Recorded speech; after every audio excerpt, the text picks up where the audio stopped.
Good morning सबैजनालाई। भर्खर उठेँ म चाहिँ हो। अब उठेर टक्कै ड्युटी जानुपर्छ। अब निराश लागिरहेको छ फेरि हो, थाकिरहेको थिएँ। त्यो पुरा काम गरेको नि त मैले, त्यही भएर के गरौँ जाउँ कि नजाउँ भनेर नजाउँ भने नि फेरि मिल्दैन हो। उठेर नुहाउँदै गरेर टक्कै निक्लेँ हो। टक्कै निक्लेँ, सोचेँ यसो आज चाहिँ बनाइदिउँ मेरो मिनी ब्लग भनेर टक्कैसँगले आउँदै जाँदै त्यहाँदेखि गएँ। म ड्युटी जाँदै थिएँ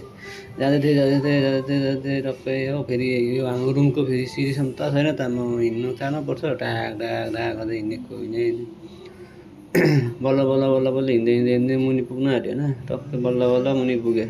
थाकिरहेको थिएँ, पुरा जिउ दुखिरहेको छ आज हो। मलाई जानु त मन थिएन, के गर्नु, नगएर पनि हुँदैन, फेरि जानै पर्छ फेरि हो।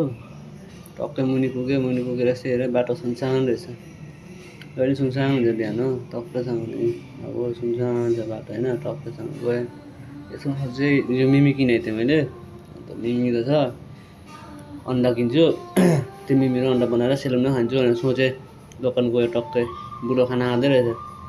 अन्त टक्कैसँग बुढोलाई 3टा अन्डा दियो बुढोले।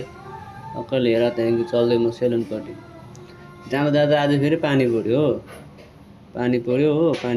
त्यो बसेँ, एकछिन बस्नुमा पानी रोँदैन।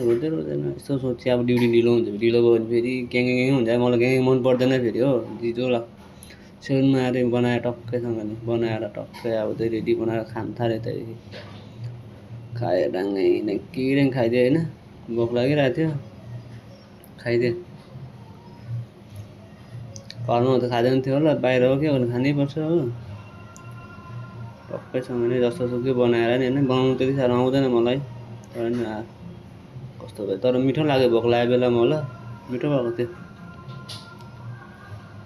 खाएँ, ड्याम खाएँ टक्कैसँगले होइन। साथी हो यसो हेरेर लाइक सब्सक्राइब पनि गरिदेऊ, सपोर्ट गरिदेऊ। बनाउँदैछु जस्तो भर्खर हो।